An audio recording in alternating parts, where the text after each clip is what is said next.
Obviously, plenty of scrutiny coming from Kevin Stefanski, and it's not just local. It comes from national as well. Cam Newton on 4th and 1 talked about the clock that seems like it's ticking on the head coach. You're forced to be in this situation where you have to be patient. Once again, have grace with growth. And Coach Stefanski knows that the worst thing that you could do is alter a person's confidence by putting that person on a short leash.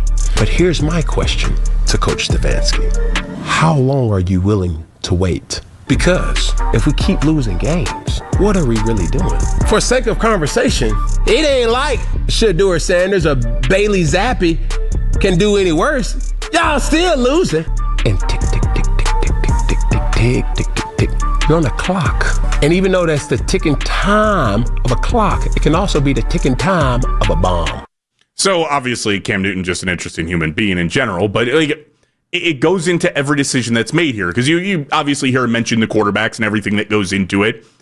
Like, that is also something that's, I would imagine, on the minds of the Browns right now. Now, if they really wanted to see Shedeur and wanted him out there, I'd imagine that would be an organizational decision that you would just make that call and you'd say, all right, play the kid, get over it, stop playing Dillon. Like, I also just don't see how everything that goes into this, it all just doesn't line up negatively for Kevin. You're already doing this, which makes me think it could be more of an organizational decision. And maybe that, the leash on Dillon Gabriel, we think it's longer. It might not be that long. Because if I had to take a guess, if it's Andrew Berry or if it's Jimmy Haslam, I think very soon you'd be much rather looking to see Shedeur Sanders. Whereas Kevin's trying to win games and keep his job. If you truthfully think that Dillon gave you the best chance to win, you'd be willing to keep it.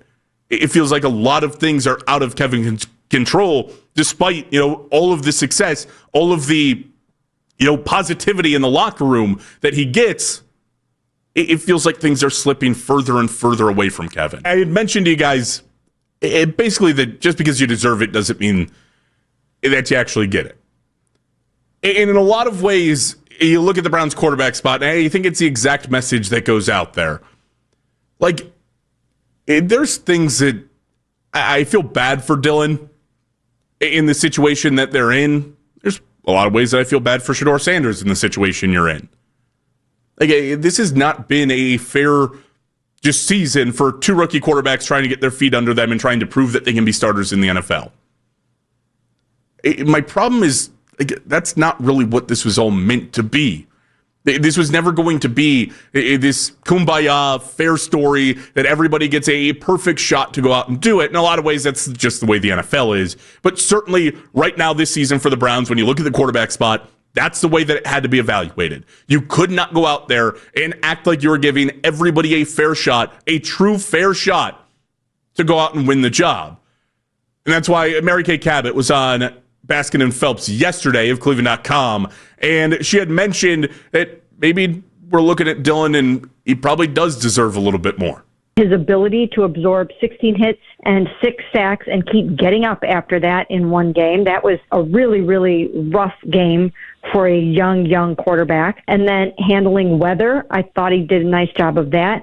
I think he manages the game well, but those are some of the things that have impressed me. But what hasn't impressed me is his accuracy, especially when you get down toward, when you're throwing it into the red zone and the end zone. But it's a lot easier to be accurate if you have a receiving core like Joe Flacco has right now, right? I mean, if Dillon Gabriel were throwing the ball to Jamar Chase and T. Higgins and Yossi Vash, maybe he would be looking more accurate and throwing more touchdown passes and having more success. So it's hard to say if it's what came first, the chicken or the egg. I think the Browns recognize that he doesn't have a super stellar supporting cast right now, and therefore he does need some time to come up the learning curve and deserves some time to come up the learning curve and see if he can't do a little bit better.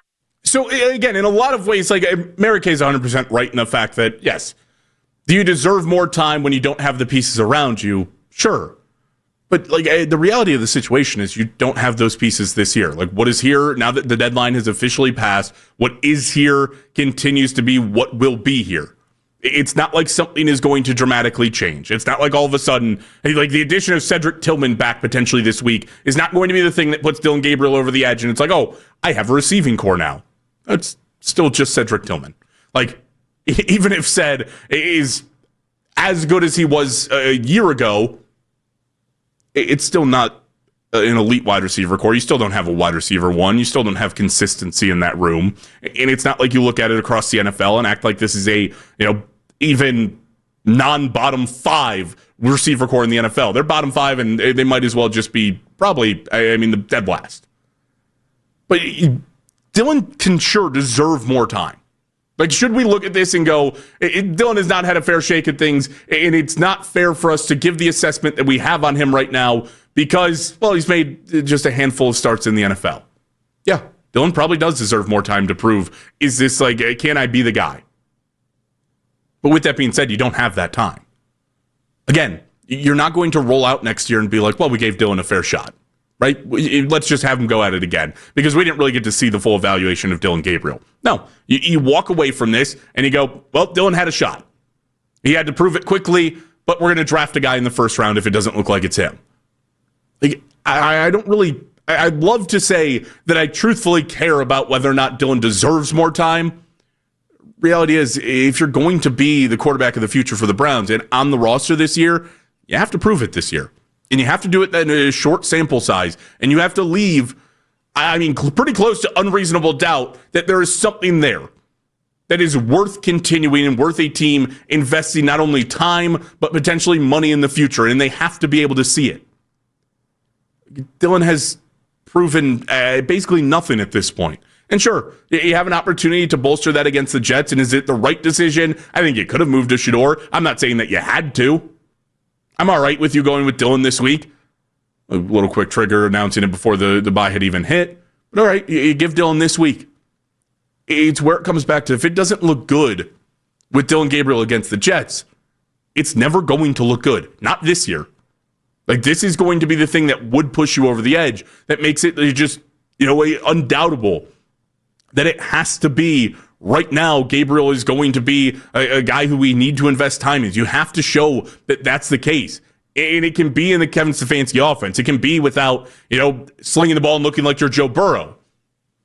You have to make the offense move. You have to put points on the board, and you have to look good while you do it. You have to be accurate. You have to be quick. And right now, Dillon just doesn't have those things. And Mary Kay pointed out the things that right now are not impressing you, and it's the things that probably should be impressing you with Dillon Gabriel. The accuracy should be there. Like, he was an accurate quarterback in college. It's not to say he can't be an accurate quarterback in the NFL. And again, the receiver core doesn't help that. But I can't sit here and act like Dillon just has all the time in the world, and I'm willing to give him up until there's 2 games left in the season.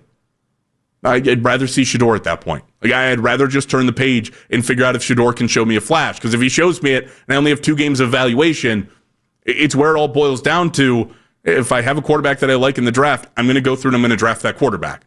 Because 2 games is not a big enough sample size. Maybe I Joe Milton you, right? Maybe I flip you for a 4th-round pick and send you off somewhere else.